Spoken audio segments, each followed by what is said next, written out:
story about your Dragon Con experiences. We've been waiting for this one. So it's been a whirlwind, as it always is, of a week at Dragon Con, and all three of us got to be there. And I know, Travis, this is your first time coming. So who's excited? Who wants to jump in with the first Dragon Con experience story? Oh man, there was so much that we did at Dragon Con just in general. But I really ended up liking the parenting in the digital age panel that I sat in on. Who are you on that panel with? I was on that panel with Luke Gygax, the son of Gary Gygax, which was pretty awesome. But yeah, no, it was a fantastic panel, and a lot of people came up to ask questions afterwards. Like, we got kicked out of the room because there were just so many people asking questions. That's awesome. And several of the people that came to ask questions also came to the Wise and Nerdy panel as well. Nice. And a lot of people came up, and their question was real quick: was, what was that podcast you mentioned at the beginning? And so yeah, it was a lot of fun. It was great. It was a great experience, a great time. And I assume that you put the tagline with it, because that's the real hook, where fatherhood meets fandom. Yes, I made sure to explicitly state that, because it's parenting in the digital age. So I was like, right, just so you know, I talk about this every week. we need to get Luke on. Yeah, except I don't have his contact info. Well, I'm sure if you reached out, we'll figure it out off air. We'll figure it out. But I'm sure if you reached out, I'm sure that can be found.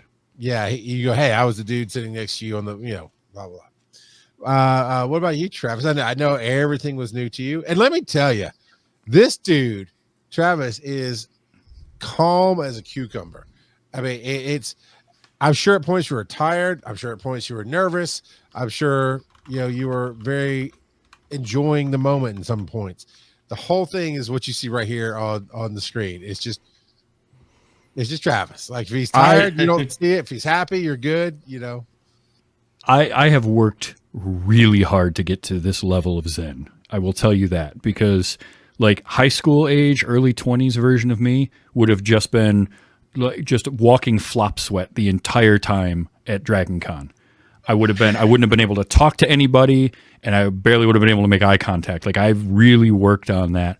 But one of the things for me that was so cool, aside from getting to do a live episode of my show in front of people at Dragon Con on the digital media stream, all of that, was just finally getting to see so many people that I have worked with, that I have done shows with in person, meeting you, both of you, meeting, Steven and Phil and all these people that I had worked with, and getting to, give hugs and hang out and just chat and sit and have a drink. There was a moment where Daddy Steven, Phil Keating, and myself were all talking, and we realized all three of us, within about a year of each other, had been in Orlando contemplating going to Full Sail University all at the same time. And just kind of how it came up in the conversation. None of us went, which was even funnier. But it was that kind of stuff. It was running into friends and getting a few minutes to talk to them, or sitting down and spending an hour and a half over a bottle of mead with a friend, like that kind of stuff. It was amazing. Did you have anybody who had listened to your show that had not been on your show that came by to see you, like a fan? I don't think I had anybody that had listened to it that I can recall that hadn't been on. But at least nobody that I spoke to. Well, no, there was a couple people, I think, when I was sitting in the Loodle crew that were, that had at least heard me on shows and were like, hey, I love listening to you talk about whatever, or something like that. So a little bit of that, which is always fun. Right. It is so much fun. That was my highlight of the con. We haven't got to the point. I don't feel like I've gotten to the point where I put out shows enough that people are like, man, I've been listening to your show a long time. Joe and I both have had people come to the con who weren't like regular contributors, but were part of the community and that kind of thing. But you know what I just realized, Charles? This is the first Dragon Con where Brant Paddock hasn't come up and said hi to us. Who? Brant. I was The one kidding. that No, I know who he is. I know who Brand is. the patron that you put to work the first Yeah, year. I know. He was part of our community. He learned the hard way. You don't show up early and sit in the audience when we're setting up, because Charles will put you to work. And to my defense, though, it was a year with a bunch of new, like 3 or 4 new volunteers. I didn't know everybody's face. I'd done Discord or whatever instead of videos. And so I didn't recognize him because he never visually interacted with us. I thought he was one of the volunteers. Anyway, I did the kickoff panel at 5:30, the Convergence, and it got deep. You know, I always try to just set a tone about creating and this and that, talking to different people about it. And it really did, just the whole idea of trusting yourself, imposter syndrome, those kind of things really just started hitting immediately, and people were sharing messages and whatnot. And then the next day, so that was Thursday night and Friday, my first thing was, here comes the friend of the show, name drop. But I got to go sit on the stage with Danny Trejo, and I just blanked, Joe, Anson Mount. Anson Mount. And I was recording the podcast for Anson Mount the Well, which is a really good podcast. I mean, he has this big thing about creation and being connected through creativity and that kind of thing. But the fun part about that, so I did that one, and then an hour later we did it again in another ballroom, and some of the same people came. When the first time he was not nervous, but he wanted to make sure everything worked. So he came out like 30 minutes early. We did test recordings, and he just stayed out there. He talked with the audience. And then, so part of that show that was the best was Danny Trejo's on the opposite side, and I'm sitting behind Anson Mount. So as I'm looking over, Danny's doing the human thing and connecting with Anson, and then connecting with me. So like, there's times when Danny's telling me the story, I'm like, this is the best seat in the house. But that was cool. So the second Anson Mount show, the audience just kind of started talking to me because he went out there. So we're just chit-chatting back and forth, and they asked, how did I took the opportunity to say, hey, if you don't know what digital media track is, that this is one of those panels. We do everything like the Well podcast. We do YouTube, TikTok, blah, blah, blah, blah. And they're like, oh, and I was telling them where we were. And they asked a question. They started asking me questions and different things about, well, how'd you get him? Did you approach him? So I got to tell the story. But I'd say all that to say, so later on that afternoon, or it might have been Saturday morning, I had 3 people come up to me. 2 were for the Anson Mount stuff, and basically they came through and someone was like, thank you so much for bringing them. That was such a great experience. Thank you for making that experience happen. Those kind of things, which, obviously it's not a fan of mine, but it was still what I do, right? Help others to be awesome. So that was cool.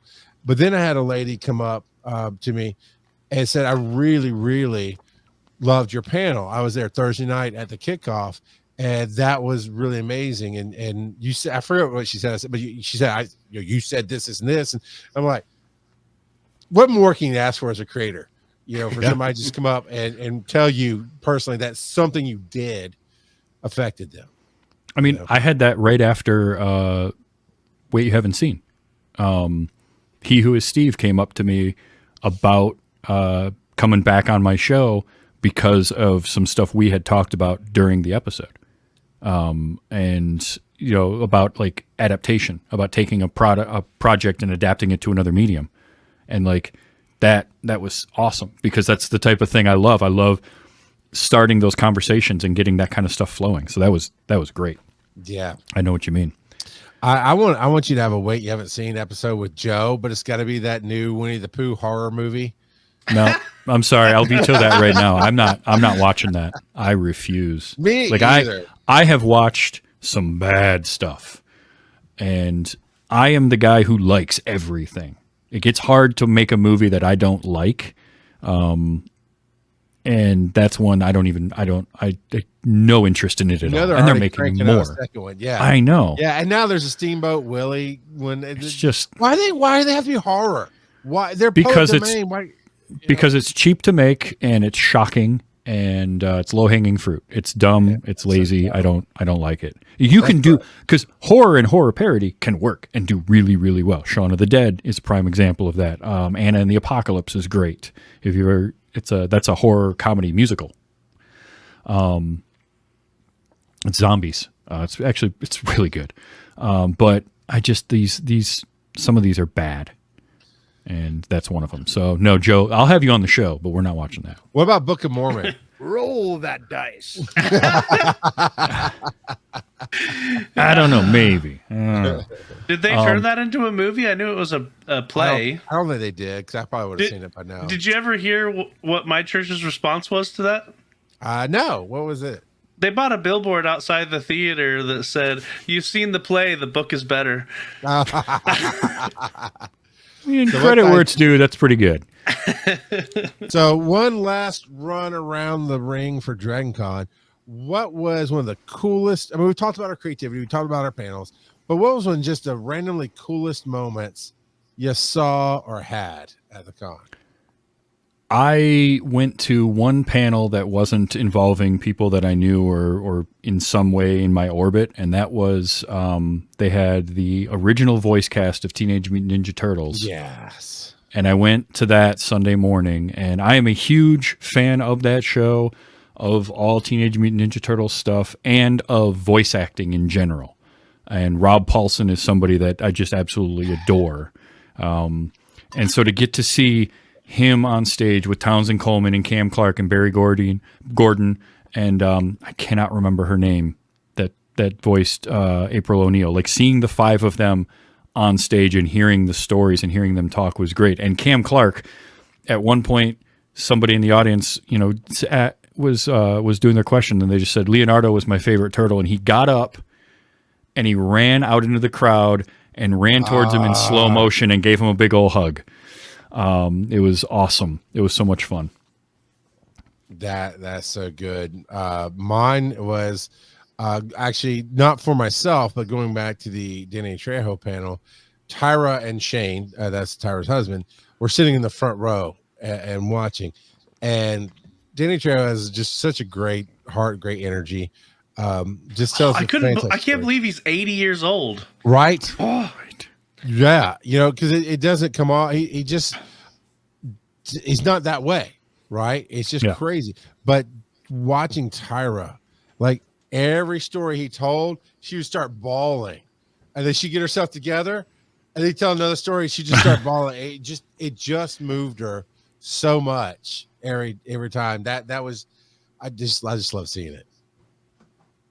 Yeah, well, and I wrote down a quote from Danny Trejo during that I absolutely loved, which was, "Do whatever you can for the guy next to you, and life gets better." Like that was awesome. Yeah. One thing that I thought was just hilarious. I went to a Roswell panel because it's the 25th anniversary of Roswell, and someone in the front row, hard of hearing or deaf or whatever, they needed a sign language interpreter. And so they had a sign language interpreter there, and one of the panelists kept using the F-bomb over and over and over. And so I chuckled way more than I ought to have every time that happened, because I look over at the sign language interpreter and he's just flipping off the audience.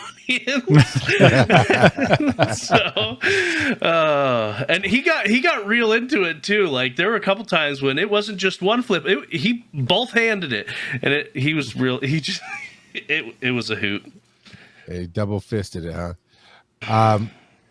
And I am sure that you showed Kelsey the picture of you that I took.